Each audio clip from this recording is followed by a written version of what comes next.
नमस्ते बच्चों, आज हम समझते हैं equivalent wait calculation in case of redox reaction.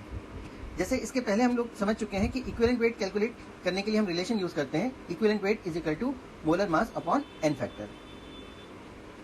कुछ केसेस में एन फैक्टर कैलकुलेशन क्या होता है हम ऑलरेडी समझ चुके हैं। आज हम देखते हैं रिडॉक्स रिएक्शन में एन फैक्टर कैलकुलेशन हम कैसे करते हैं।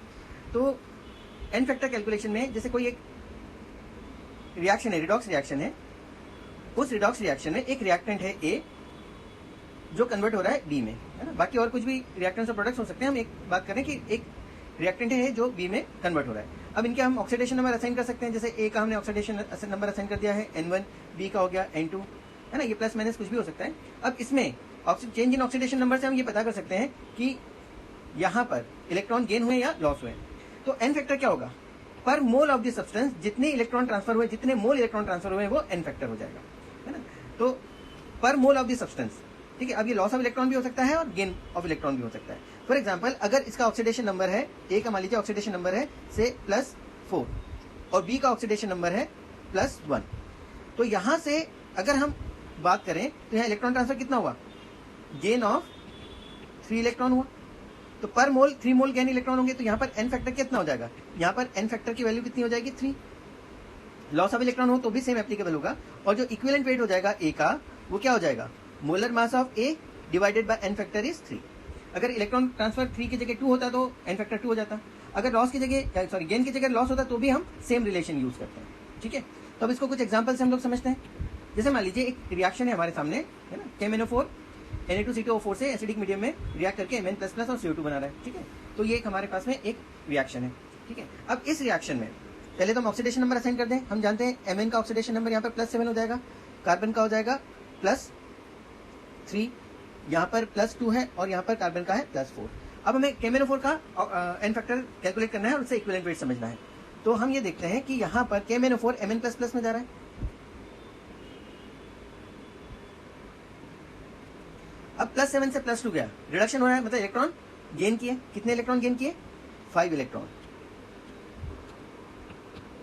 तो यहाँ पर 5 इलेक्ट्रॉन हुए गेन। तो यहाँ पर एन फैक्टर है। अगर हम KMnO4 की बात करें तो KMnO4 के लिए एन फैक्टर जो हो जाएगा, एन फैक्टर हो जाएगा 5 और इसका जो इक्विवेलेंट वेट हो जाएगा KMnO4 का, वो कितना हो जाएगा? Molar mass divided by 5। तो ठीक है। अब उसी प्रकार अगर हम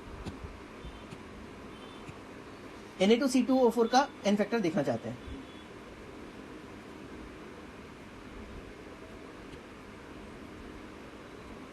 अब इसमें देखो, अब इसमें ऑक्सीडेशन नंबर 3 से 4 हुआ, मतलब कार्बन के एक एटम ने एक इलेक्ट्रॉन लूज किया। पर यहाँ पर कार्बन के कितने एटम है? तो यहाँ पर है लॉस ऑफ 2 इलेक्ट्रॉन। तो यहाँ पर है लॉस ऑफ 2 इलेक्ट्रॉन, मतलब Na2C2O4 का यहाँ पर अगर एन फैक्टर की हम बात करें तो इसका 1 मोल, 1 मोल ऑफ Na2C2O4 कितने मोल्स इलेक्ट्रॉन ट्रांसफर कर रहा है? 2। लॉस ऑफ 2 इलेक्ट्रॉन, चाहे गेन हो चाहे लॉस हो, एन फैक्टर में मोल्स ऑफ इलेक्ट्रॉन ट्रांसफर देखे जाते हैं। तो अगर हम यहाँ पर Na2C2O4 की बात करें तो इसके लिए जो एन फैक्टर होगा वो एन फैक्टर कितना हो जाएगा? 2। तो इक्विवेलेंट वेट अगर आप Na2C2O4 का देखना चाहोगे तो ये कितना हो जाएगा? Molar mass divided by 2। ये हो जाएगा इसका इक्विवेलेंट वेट। तो ये तो हो गया हमारा इक्विवेलेंट वेट, हमने रिएक्टेंट साइड पे देख लिया। अगर आप प्रोडक्ट साइड पे इक्विवेलेंट वेट कैलकुलेट करना चाहते हो, जैसे मान लीजिए आप CO2 का इक्विवेलेंट वेट कैलकुलेट करना चाहते हो, तो आपको इलेक्ट्रॉन ट्रांसफर देखना पड़ेगा बैकवर्ड डायरेक्शन में। बैकवर्ड डायरेक्शन में मतलब इधर से इधर। तो अब यहाँ पर +4 से +3 हुआ है, तो यहाँ पर इलेक्ट्रॉन ट्रांसफर कितना हुआ? बैकवर्ड डायरेक्शन में अगर हम देखें तो यहाँ पर हो रहा है 1 इलेक्ट्रॉन का गेन। तो अगर आप CO2 के लिए एन फैक्टर देखोगे तो वो कितना होगा? 1 होगा। तो यहाँ पर CO2 की अगर हम बात करें तो यहाँ पर एन फैक्टर कितना हो जाएगा? यहाँ पर एन फैक्टर हो जाएगा 1। और अगर आप equivalent weight of the CO2 देखोगे तो ये हो जाएगा मोलर मास अपॉन 1, यानी मोलर मास के बराबर ही हो जाएगा। तो इस तरीके से हम रिएक्टेंट और प्रोडक्ट का पहले हम एन फैक्टर कैलकुलेट करते हैं और उससे हम इक्विवेलेंट वेट कैलकुलेट कर सकते हैं using molar mass of this substance, ठीक है। अब आगे बढ़े, हम कुछ और केसेस देख लेते हैं। अब देखिए, एक कोई पर्टिकुलर रिएक्शन है, इसमें मैंने एक एग्जांपल लिया है कि FeC2O4 ये Fe+++ और CO2 में कन्वर्ट हुआ है। अब इसमें हमें इक्विवेलेंट वेट निकालना है FeC2O4 का। तो अब यहां देख लें, हम ऑक्सीडेशन नंबर असाइन करें। Fe का +2, कार्बन का +3, Fe का +3 और कार्बन का +4। अब इसमें आपको टोटल इलेक्ट्रॉन है ना, अब देखिए कि इलेक्ट्रॉन ट्रांसफर कैसा हो रहा है। अब यहां पर जो इलेक्ट्रॉन ट्रांसफर हो रहा है, Fe की बात करें तो Fe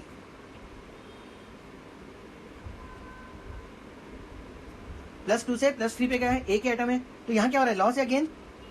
यहां पर हो रहा है लॉस ऑफ 1 इलेक्ट्रॉन, ठीक है, यहां पर हो रहा है लॉस ऑफ 1 इलेक्ट्रॉन, तो यहां पर हो रहा है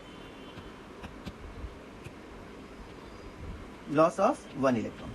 अब कार्बन को हम देखें, है ना, कार्बन को चेक करें।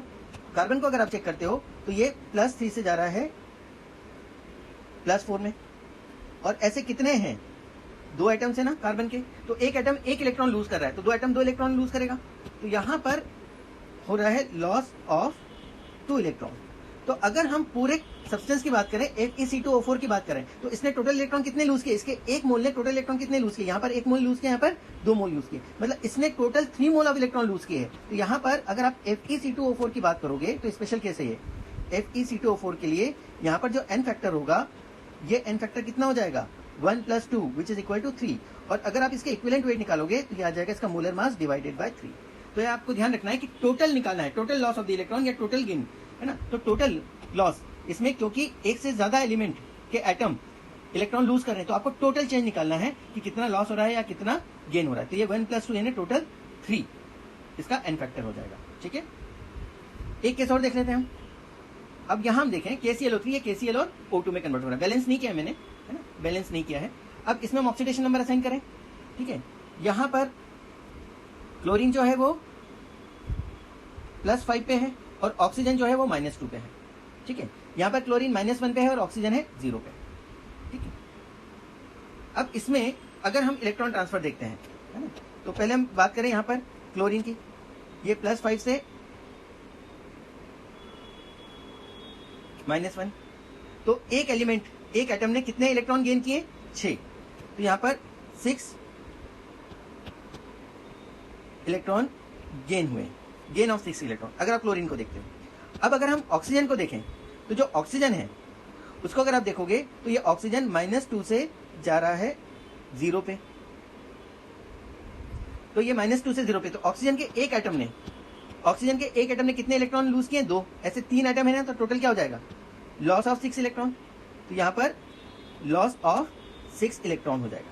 मतलब अगर आप पूरे सब्सटेंस की बात करोगे तो इसमें एक एलिमेंट का एटम इलेक्ट्रॉन लूज कर रहा है और दूसरे एलिमेंट का एटम इलेक्ट्रॉन गेन कर रहा है, ठीक है, मतलब ये गेन कर रहा है और ये लूज कर रहा है। तो अब इस केस में हम क्या देखें, लॉस देखें या गेन करें, तो ऐसे केस में या तो आप गेन ऑफ इलेक्ट्रॉन देखोगे या केवल लॉस ऑफ इलेक्ट्रॉन देखोगे, है ना।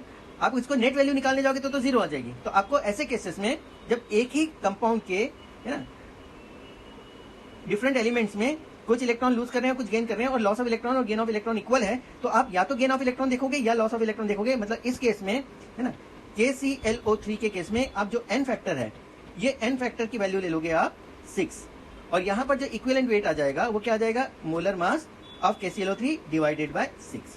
तो बात समझ में आ गई होगी। तो ऐसे केसेस में आप केवल लॉस ऑफ इलेक्ट्रॉन या केवल गेन ऑफ इलेक्ट्रॉन देखते हो, दोनों की नेट वैल्यू यहां पर नहीं लेंगे। तो ये अभी तक जो भी हमने एग्जाम्पल देखे हैं, इसमें हमें जो भी रिएक्शन है उसको बैलेंस करने की जरूरत नहीं पड़ती। हाँ, जब भी आप डिसप्रोपोर्शनेशन रिएक्शन देखोगे तो उसमें आपको पहले रिएक्शन को बैलेंस करना पड़ेगा, और बैलेंसिंग के बाद में ही आपको इलेक्ट्रॉन ट्रांसफर देखना पड़ेगा, और उसमें लॉस ऑफ इलेक्ट्रॉन भी होता है और गेन ऑफ इलेक्ट्रॉन भी होता है। तो पर मोल ऑफ द सब्सटेंस या तो केवल लॉस ऑफ इलेक्ट्रॉन देखो या केवल गेन ऑफ इलेक्ट्रॉन देखो, ठीक है। तो आई थिंक आपको बेसिक एप्लीकेशन समझ में आ गया होगा इक्विवेलेंट वेट कैलकुलेट करने का in case of redox reaction. इनमें और भी कुछ केसेस होते हैं, वो बाद में डिस्कस कर सकते हैं हम लोग। Thank you very much.